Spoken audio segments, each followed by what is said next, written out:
I was born with the sound of waves in my ears. Before I learned to walk, I knew the smell of salt, the tug of fish oil in the morning wind, the voices of men singing to the sea. My father was one of them, a fisherman like his father and his father before him. We lived in a small village hugging the coast of Somalia, a cluster of sun-bleached shacks and laughter, nets drying on driftwood posts, and fish, always fish.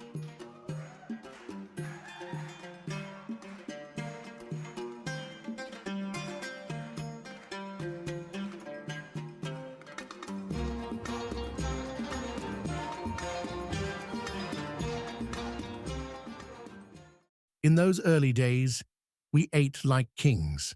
My father would come home with his back bent under the weight of yellowfin tuna and snapper. The sea gave without hesitation. We fed ourselves, bartered with neighboring villages, and even sold some to men from far-off cities. There was pride in what we did, pride in the sea.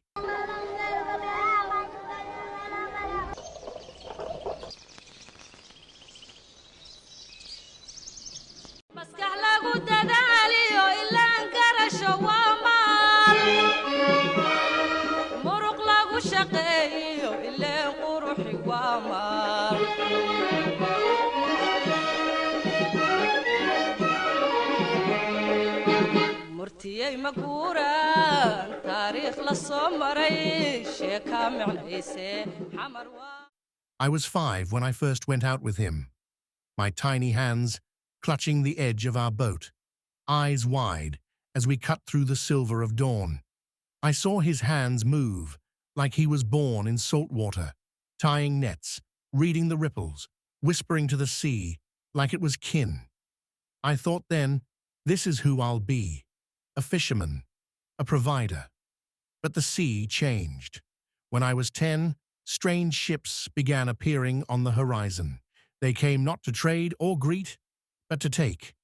Big steel beasts with no flags, no names. They dragged heavy nets, tearing through the waters, scraping the bottom of our world. They left oil in their wake, and trash, and death.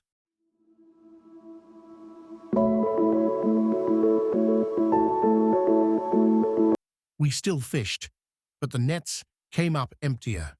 The bright silver bellies of our catch turned to dull-eyed scraps. Father would frown at the water and mutter curses I wasn't supposed to hear. He went further out, stayed longer, but the bounty was gone. The sea had been pillaged, and we were too poor to fight it. By the time I was 17, we were eating once a day, if that. Mothers boiled seawater just to trick children into sleep. My little sister's belly swelled, not with food, but with the ghost of hunger. The elders held meetings, but what good is wisdom when the sea is dead? Then came the coughing fits. My father, strong as he was, started to shrink.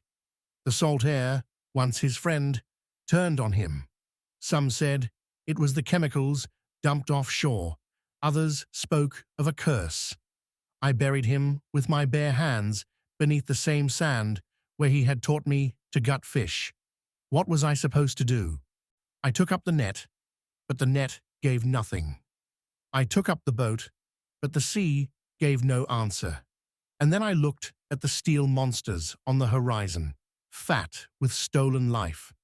And I remembered what my father said once. If a man steals from your home, are you not right to take it back? We were not born thieves. We were made, forged by the silence of the world as we starved.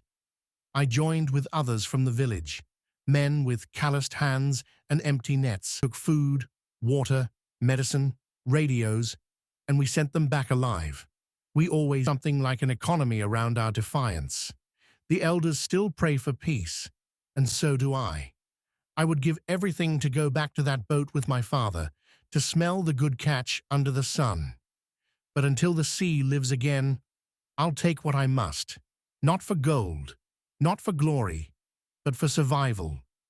You call me pirate. I call myself fisherman, turned scavenger of a stolen sea.